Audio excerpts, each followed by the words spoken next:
The Appleton Police Department is keeping a closer eye on sex offenders. Officials are now taking steps to make sure the released convicts are living where they are registered.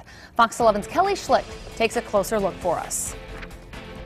Sex offenders have been listed on this Department of Corrections website for years.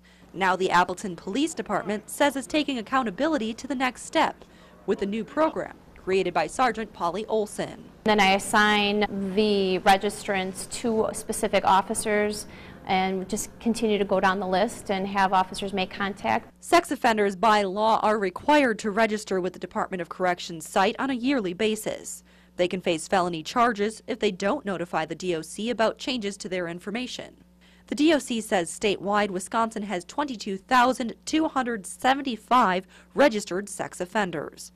457 released and registered sex offenders live in Outagamie County, and 230 known sex offenders who aren't on supervision live in the city of Appleton alone.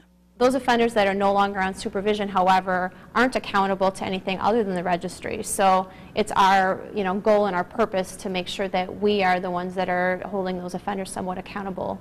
Officers say getting out in the community and talking to the offenders will help keep the community safer by building relationships based on trust. If they trust us, they'll be more willing to report to us when they move, when they have a change of address, and the more trust we have with them, the better. Sergeant Greg Vanderheiden volunteered to do the compliance checks in his spare time on patrol. He had his first rounds on Monday.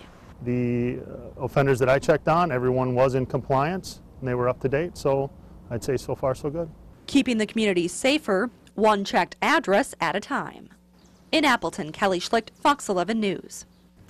Now, police say sex offenders with more severe crimes will have more frequent checks. All the checks will be unannounced.